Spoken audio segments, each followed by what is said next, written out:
دوستوں آج میں آپ کو ٹائٹینک کے بارے میں عجیب اور خوفناک ترین حقائق بتانے جا رہا ہوں جو شاید آپ پہلے نہیں جانتے ہوں گے۔ تو آئیے جانتے ہیں۔ دوستوں 2004 میں لی گئی یہ تصویر جس میں ایک جوتوں کا جوڑا ٹائٹینک میں پڑا ملا۔ دوستوں یہ تصویر ٹائٹینک کی 100ویں سالگرہ پر عوام کو دکھائی گئی۔ دوستوں اصل میں یہ جوتے ایک ہی انسان کے تھے جس کے پانی میں پڑے پڑے جسم اور ہڈیاں بالکل گل کر پانی میں ہی ڈیزولو ہو گئیں اور باقی صرف اس کے جوتے ہی اس جگہ رہے۔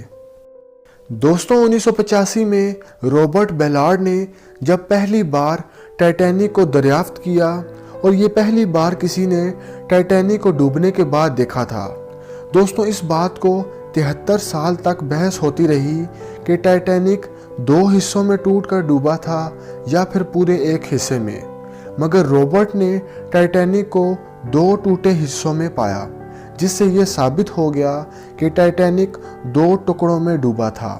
اس کے برعکس بہت سے مسافر جو بچ گئے تھے انہوں نے اس بات پر اصرار کیا کہ انہوں نے دھماکے کی آواز سنی تھی جس سے جہاز 2 حصوں میں ٹوٹ گیا تھا، مگر انہوں نے جہاز کو ڈوبتے ہوئے 2 حصوں میں نہیں دیکھا تھا، مگر وہ اس بات پر قسم کھاتے رہے کہ جہاز کے 2 ٹکڑے ہوئے تھے۔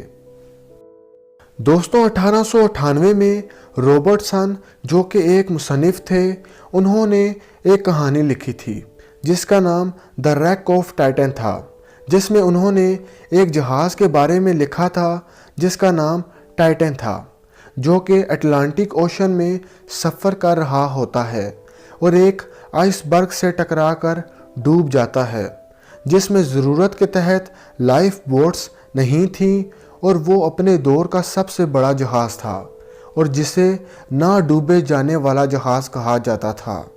دوستوں یہ سب انہوں نے اپنی کہانی میں لکھا جو کہ ٹائٹینک کے ڈوبنے کے 14 سال پہلے لکھی گئی تھی۔ اب آپ اسے محض اتفاق سمجھیں یا قدرت کی وارننگ۔ دوستوں 2007 میں ٹائٹینک کے ڈوبنے کے 95 سال بعد ایک عام سی چابی کی نیلامی کی گئی، مگر دوستوں جو چیز اس چابی کو خاص بناتی ہے وہ یہ کہ یہ چابی ٹائٹینک کو ڈوبنے سے بچا سکتی تھی، کیونکہ دوستوں یہ چابی اس لاکر کی تھی جس میں دوربین پڑی تھی، مگر یہ چابی جس کے پاس تھی اسے جہاز کے عملے میں شامل ہی نہیں کیا گیا اور وہ شخص یہ چابی کسی دوسرے عملے کے فرد کو دینا بھول گیا۔ تو دوستوں ٹائٹینک کے پورے سفر میں جہاز کے عملے کو اپنی آنکھوں کی مدد سے ہی آگے دیکھنا پڑا۔ یہ مانا جاتا ہے کہ اگر جہاز کے کپتان کے پاس دوربین ہوتی تو شاید وہ دور سے آئس برگ کو دیکھ لیتا اور یہ حادثہ نہ پیش آتا۔ دوستوں آپ نے یقیناً ٹائٹینک مووی دیکھی ہوگی، مگر کیا آپ جانتے ہیں کہ ٹائٹینک پر بنی پہلی فلم ٹائٹینک کے ڈوبنے کے ٹھیک 29 دن بعد ریلیز کر دی گئی تھی۔ دوستوں اس فلم میں ڈوروتھن گبسن جو کہ اس وقت کی مشہور ترین اداکارہ تھیں انہوں نے کام کیا تھا۔ دوستوں اصل میں ڈوروتھن گبسن بھی ٹائٹینک کے مسافر تھیں اور وہ ان چند لوگوں میں سے تھیں جو حادثے میں بچ گئے تھے۔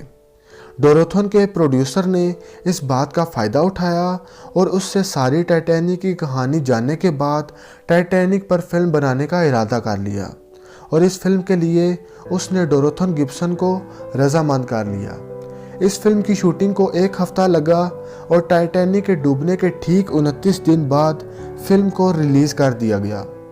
یہ فلم زیادہ تو نہیں چلی اور بہت سے لوگوں نے اس فلم کو تنقید کا نشانہ بھی بنایا کیونکہ یہ ایک تازہ بد نصیب واقعہ پیش آیا تھا، مگر لوگوں کو بعد میں پتہ چلا کہ ڈوروتھن گبسن اس حادثے سے گزر چکی ہیں۔ تو دوستوں یہ تھے ٹائٹینک کے بارے میں وہ حقائق جو شاید آپ پہلے نہیں جانتے ہوں گے۔ امید کرتا ہوں کہ آپ کو یہ ویڈیو پسند آئی ہوگی۔ تو دوستوں اگر آپ کو یہ ویڈیو پسند آئی ہو تو لائک کریں، ویڈیو کو اپنے دوستوں کے ساتھ شیئر کریں اور چینل کو سبسکرائب کرنا مت بھولیں تاکہ آپ کو ہماری آنے والی لیٹسٹ ویڈیوز ملتی رہیں سب سے پہلے۔